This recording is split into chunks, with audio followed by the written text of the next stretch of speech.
Entonces, como les dije, hoy vamos a hablar un poquito a grandes rasgos sobre, sobre esta técnica, ¿verdad? Que es la masoterapia, y luego en las clases siguientes vamos a ir desglosando más y profundizando más en las técnicas. Entonces, el masaje en sí, dependiendo de varios autores, ¿verdad? Que pudieron definir de forma distinta a otra. En 1992 se definió el masaje, que es una manipulación de los tejidos del cuerpo, ¿sí? Tanto de los tejidos superficiales como de los tejidos profundos, ¿sí? Dependiendo de las capas, tanto de la piel, con presiones rítmicas, ¿verdad? En donde también esto depende mucho de la técnica, qué técnica del masaje se va a realizar, y de forma rítmica y ordenada y armónica, ¿sí? Donde tienen que ser movimientos rítmicos, tanto movimientos superficiales como profundos, y siempre las técnicas del masaje, ¿sí? Se realizan de distal a proximal. ¿Qué quiere decir distal a proximal? Distal se refiere a que si vamos a realizar una técnica de masaje, por ejemplo, en el miembro inferior, en la cara posterior del miembro inferior, todo lo que está por detrás, ¿sí? Donde se le ubica al paciente en decúbito prono o boca para abajo, entonces siempre se inicia la técnica de masaje desde o por encima del tobillo, ¿sí? Luego tenemos la pantorrilla y luego va por detrás de la rodilla llegando hasta la zona glútea. Nunca se realiza la técnica de masaje de la zona glútea hacia abajo, ¿sí? Siempre tiene que ser de abajo hacia arriba, ¿verdad? ¿Por qué piensan ustedes que la técnica de masaje siempre se tiene que realizar de abajo hacia arriba y no de arriba hacia abajo? A ver, ¿quién me puede responder eso? ¿Por qué creen? Para que la sangre se va hacia el corazón. Exactamente. Muy bien, Isabel Klassen, ¿verdad? Vos fuiste la que me respondiste. Sí, Muy bien, exactamente. Porque todo el producto de desecho, ¿sí? De nuestro cuerpo siempre va de abajo hacia arriba, ¿sí? Eso va subiendo, y tanto el sistema venoso como el sistema linfático, ¿sí? Se encargan de absorber esos productos de desechos y luego se elimina tanto por vía urinaria, ¿sí?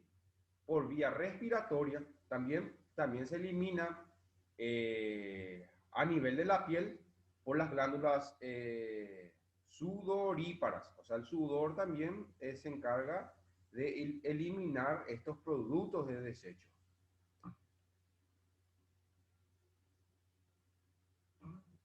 Es un grupo de maniobras que se realizan evidentemente con las manos, en donde se realizan fricciones, tanto fricciones superficiales como fricciones profundas, amasamientos, manipulación.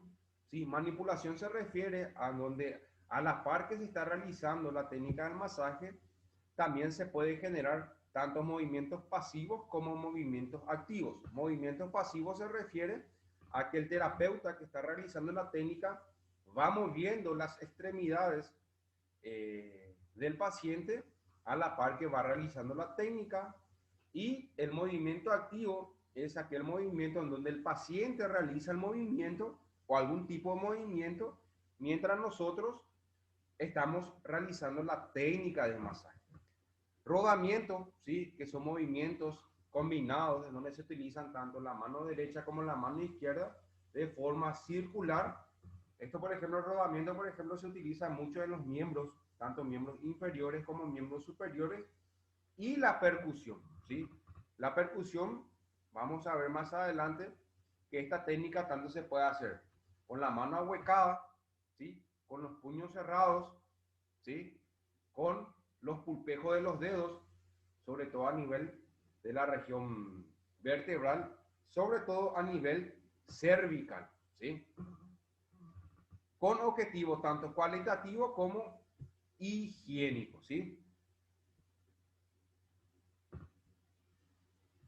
Es una técnica básicamente manual con dos objetivos, que es manipular y movilizar, ¿sí? Manipular mediante las técnicas que vamos a ir utilizando y movilizar los productos de desechos, ¿verdad? Que son producidos por el metabolismo de la célula. De forma dosificada, las partes blandas se puede realizar una sedación, ¿sí? Dependiendo de la técnica que vamos a utilizar, o estimulante, o estimular tanto el sistema nervioso periférico, que son los nervios, o el sistema muscular, o el sistema vascular, o el sistema linfático. En donde las técnicas de masaje o de masoterapia producen efectos locales, que son aquellos efectos que se producen si nosotros, por ejemplo, realizamos una técnica de masaje en la pantorrilla o en el tríceps sural, o como vulgarmente se le dice la galleta, ¿sí? Ese músculo se llama tríceps sural. Si nosotros realizamos una técnica de masaje en esa zona, eso va a producir un efecto local solamente en esa zona. Y a la vez que está produciendo un efecto local en esa zona, como el sistema circulatorio y el sistema linfático, ¿sí? Transporta los productos de desecho hacia arriba, también eso va a producir un efecto a nivel sistémico. Sistémico se refiere a sistemas, por ejemplo, a nivel cardíaco, a nivel del corazón, a nivel renal, a nivel pulmonar, ¿sí? Porque el cuerpo tiene que absorber esos productos de desecho y luego eliminar. Entonces, hablando un poquito de definiciones o 3 o 4 definiciones de la masoterapia, ahora tenemos nosotros unos efectos o los efectos generales que produce esta técnica de masoterapia. ¿Se entendió bien hasta acá? ¿Alguna pregunta? ¿Alguna pregunta? ¿No? Se entiende, profe. Ok, bueno. Efectos mecánicos. Efectos mecánicos, por ejemplo, la fricción o la técnica de masaje, ¿sí? Dependiendo de la profundidad o con la fuerza o con qué fuerza nosotros realizamos la técnica, esto produce una fricción de los tejidos y los elastifica, o sea, le da mayor elasticidad a los tejidos, ¿sí? Por ejemplo, ¿ustedes se acuerdan cuáles eran las capas de la piel que vimos en histología?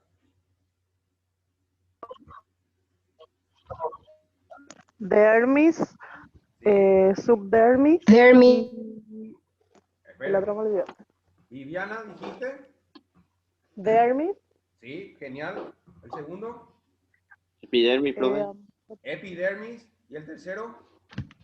Hipodermis. La hipodermis. Y después de la hipodermis, ¿qué encontramos? La capa basal.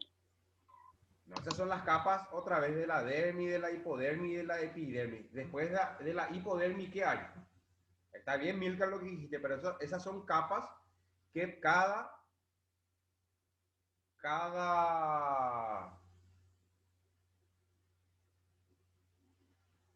capa del tejido de la piel se vuelve a clasificar otra vez, ¿sí? Tanto la dermis como la epidermis, la hipodermis tiene otra vez la capa basal, la capa muscular, la serosa, la submucosa.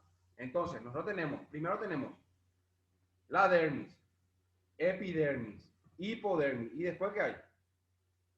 Lo que da energía a nuestro cuerpo.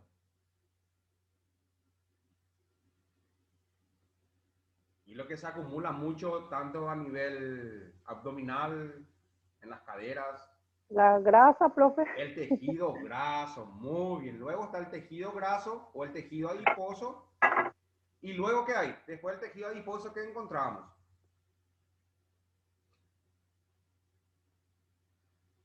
Se encuentra la fascia del músculo. La fascia es la capa que le envuelve al músculo. Luego de la fascia se encuentra el músculo en sí, el tejido muscular. Y luego el tejido muscular, que es la capa o es la estructura más profunda, encontramos el tejido óseo. Entonces, dependiendo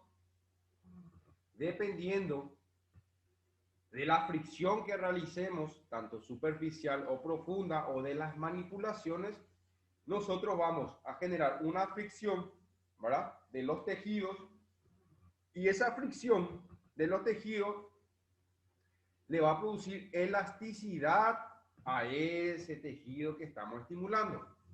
Si nosotros nos friccionamos la mano, si hacemos esto, ¿eso qué va a producir en tu mano? Si ustedes se friccionan, ¿qué va a producir esto?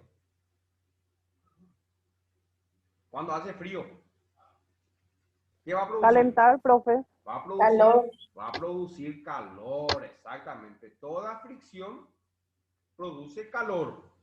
Y todo calor, evidentemente, va a producir sus efectos fisiológicos dentro del cuerpo.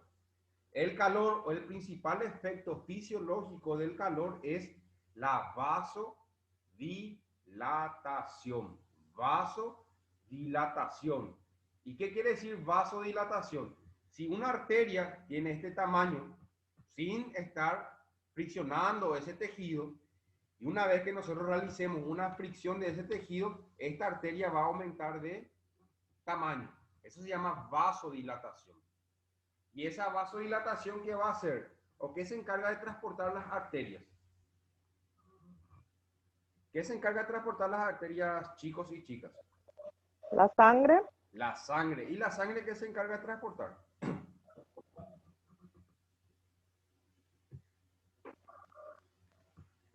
Las arterias transportan sangre con oxígeno o sangre sin oxígeno. ¿Con oxígeno? Sangre con oxígeno. Muy bien, hasta ahí vamos bien.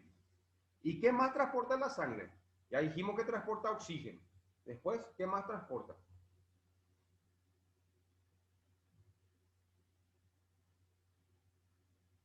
Transporta los nutrientes, los nutrientes. Y también transportan, o sea, el oxígeno, como ustedes saben, se encarga de transportar los glóbulos rojos. También transportan los glóbulos blancos, que son o forman parte del sistema inmunitario, ¿sí? Y también transporta los nutrientes, ¿sí? Por ejemplo, los hidratos de carbono, los triglicéridos, los aminoácidos, que son muy importantes. ¿Para qué? Para que la célula, ¿sí?, se empiece a metabolizar, y también para que se encargue de producir nuestra energía. ¿Cuál es la energía de nuestro cuerpo? El ATP. El ATP, muy bien. El adenosintrifosfato. Espectacular. Entonces dijimos, los glóbulos rojos se encargan de transportar el oxígeno. ¿Y qué estructura o qué molécula dentro de los glóbulos rojos se encarga de transportar el oxígeno? ¿Cómo se llama? Ustedes tuvieron conmigo anatomía, ¿verdad? Sí, ¿verdad? Anatomía fue conmigo. Sí, profe.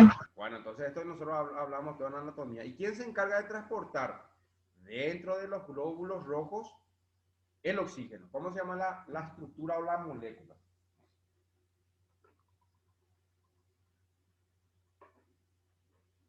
Con H empieza.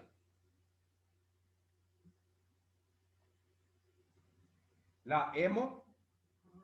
¿Quién completa la frase? La hemo. Globina. La Globina. hemoglobina. Muy bien. La hemoglobina transporta oxígeno. Y cada hemoglobina o una hemoglobina, ¿cuántos oxígenos puede transportar? Una hemoglobina.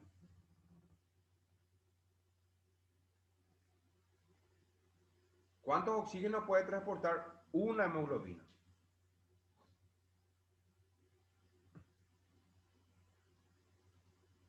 Transporta cuatro moléculas de oxígeno. ¿Sí? Cada hemoglobina transporta 4 moléculas de oxígeno. ¿Sí? Entonces, si nosotros tenemos que esto es la hemoglobina, el puño de mi mano es una hemoglobina, entonces la hemoglobina presenta 4 bracitos. 4 brazos. 1, 2, 3, 4. Presenta 4 bracitos. Y cada bracito le agarra a un oxígeno, 2 oxígenos, 3 oxígenos y 4 oxígenos. Entonces, cada hemoglobina transporta 4 oxígenos. Y este bracito que encontramos aquí es el hierro. Cada hemoglobina presenta 4 moléculas de hierro. Por eso, cuando uno tiene un síndrome anémico, sí puede ser por una deficiencia de hierro. O sea, el oxígeno hay dentro de la sangre, pero la hemoglobina no presenta hierro. Y el hierro es el que se encarga de agarrar el oxígeno. Entonces, eso, ¿sí? Genera todo un mecanismo. La fricción sobre los tejidos produce ese calor, esa vasodilatación. Entonces, eso produce el efecto, ¿sí? Mejora o el oxígeno va a la célula, los nutrientes van a la célula para metabolizar y producir ATP, ¿sí? La vasodilatación también que va a hacer, va a absorber en mayor cantidad los productos de desecho. Entonces todo esto, gracias a la vasodilatación, la sangre se va a poder bombear. O sea, nosotros ¿cómo le llamamos eso? A eso. Se llama o se le dice favorecer el retorno venoso. Se dice favorecer el retorno venoso. Estira los tejidos blandos. Evidentemente, si hay una adherencia de los tejidos a ese nivel y nosotros realizamos nuestra técnica de masaje, eso va a generar, como dijimos, fricción, vasodilatación, y esa vasodilatación va a producir calor y eso va a producir una mayor elasticidad de las estructuras y va a estirar nuevamente esas estructuras que se encuentran adheridas. Presiona sobre los planos duros, huesos y articulaciones, ¿sí? Evidentemente, dependiendo de la intensidad de la presión que nosotros realicemos con nuestra técnica, va a poder alcanzar a huesos y articulaciones. Relaja las contracturas y las tensiones musculares. Evidentemente, las técnicas de masaje o la masoterapia va a producir una relajación o va a disminuir las contracturas musculares. ¿Por qué va a disminuir las contracturas musculares? Porque eso va a producir vasodilatación, ¿sí? Va a producir vasodilatación. Es lo mismo que nosotros, por ejemplo, nos coloquemos, si tenemos una contractura a nivel cervical y nos coloquemos, por ejemplo, una bolsa de agua caliente. ¿Qué va a producir la bolsa de agua caliente? La bolsa de agua caliente va a producir vasodilatación. Y esa vasodilatación que va a producir calor.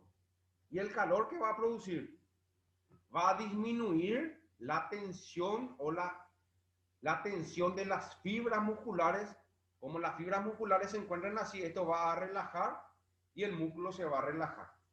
Y evidentemente las tensiones musculares, si nosotros tenemos una contractura a nivel cervical, ¿eso qué te va a producir? Te va a producir dolor.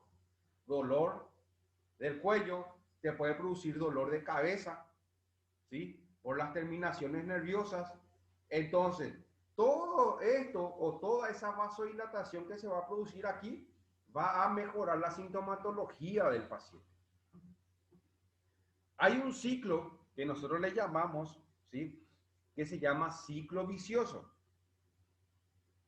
Ciclo vicioso de dolor y contractura. ¿Por qué se le dice ciclo vicioso de dolor y contractura? Porque si nosotros tenemos dolor, el dolor que te va a producir contractura. Pero si vos tenés contractura, La contractura que te va a producir dolor. Si vos tenés más dolor, eso te va a producir más contractura. Si vos tenés más contractura, eso te va a producir más dolor. Entonces es un ciclo vicioso que va girando constantemente. Entonces, nosotros para anular ese ciclo vicioso, ¿a quién le tenemos que eliminar? ¿Le tenemos que eliminar al dolor o le tenemos que eliminar a la contractura? Si le eliminamos a uno de ellos dos, entonces el ciclo vicioso se elimina y termina. Y eso va a mejorar la sintomatología del paciente. ¿Se entendió bien? ¿Sí? Ok. Vamos ahora al otro. Despega las cicatrices del interior de los tejidos. Evidentemente, vamos a suponer que uno tenga... El paciente sufrió un desgarro muscular. Se desgarró el paciente. Porque el desgarro muscular puede ser un desgarro parcial o puede ser total. Parcial es cuando algunas fibras nomás del músculo se rompen, dependiendo de qué músculo sea, ¿sí? Por ejemplo, el cuádriceps es un músculo voluminoso, es un músculo muy grande, pero el cuádriceps a la vez se divide otra vez en varios músculos. El cuádriceps tiene, por eso se le dice cuádriceps, porque tiene 4 músculos: el recto anterior, el vasto interno, el vasto externo y el crural. ¿Cuál de esos 4 músculos, el que se lesiona con mayor frecuencia es el recto anterior del cuádriceps, el que está en la parte media de la pierna? Ese es el músculo que se lesiona con mayor frecuencia, ¿sí? Es un músculo no muy grande.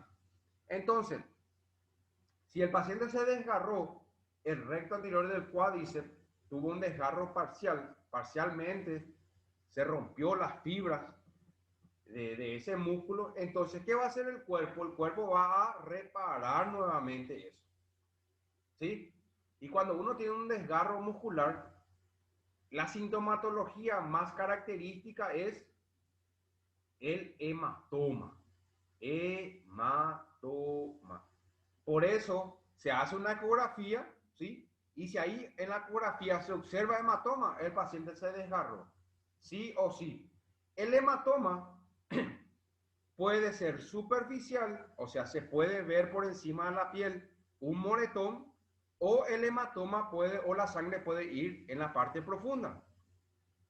No necesariamente, sobre todo en el cuádriceps o en los isquiotibiales, si el paciente sufrió una lesión muscular y no aparece el hematoma, no necesariamente quiera decir que no se rompió las fibras musculares, porque muchas veces el hematoma va hacia adentro. Entonces, cuando se empieza a cicatrizar esa lesión, cuando el cuerpo empieza a regenerar, eso va a producir cicatrices dentro de la piel, dentro del tejido muscular. Entonces, después de un proceso de recuperación, nosotros mediante una técnica o la masoterapia, nosotros podemos despegar esas cicatrices o esa adherencia. Evidentemente, si ese músculo queda adherido, ¿qué es lo que va a pasar? La funcionalidad y la efectividad de ese músculo se va a disminuir, no va a ser eficiente. Dilata la microcirculación y aumenta la circulación general arterial, venosa y linfática, que fue lo que le estaba hablando. Evidentemente, la parte arterial, ¿sí? Las arterias, como va a producir la vasodilatación, va a aumentar el tamaño de las arterias y más flujo de sangre va a poder moverse. Entonces, va a haber mayor concentración de oxígeno, va a haber mayor nutrientes, ¿sí? A nivel venoso, ¿qué va a producir? O sea, los productos de desecho, tanto a nivel venoso y linfático, se van a absorber en mayor cantidad. Va a haber una mayor absorción de esos productos de desecho. Descarga los catabolitos y productos de desechos de los tejidos, ¿sí? Por ejemplo, uno de aquellos catabolitos del metabolismo celular se llama el ácido láctico, ¿sí? Y ese ácido láctico es lo que produce la fatiga y los dolores musculares después de un entrenamiento. Vamos a suponer que ustedes se van al gimnasio por primera vez y empiezan a hacer ejercicio de brazo, por ejemplo, brazo, hombro. ¿Y qué pasa? Luego, al estar en frío, ¿sí? Llegan a su domicilio y ¿qué va a pasar? Le va a empezar a doler todo la parte muscular y no van a poder ni alzar el brazo hacia arriba y mucho menos hacia atrás. Eso es porque se almacenó ácido láctico, ¿sí? A nivel muscular por el trabajo que ustedes realizaron. Mejora la nutrición y el metabolismo de los tejidos. Evidentemente, ¿por qué va a mejorar la nutrición? Porque esa vasodilatación va a hacer que la sangre lleve mayor oxígeno, lleve mayor nutrientes, ¿sí? Y el metabolismo celular, como la célula tiene mayor nutrientes, ¿qué va a pasar? La célula se va a metabolizar más rápido, ¿sí? Y mejor.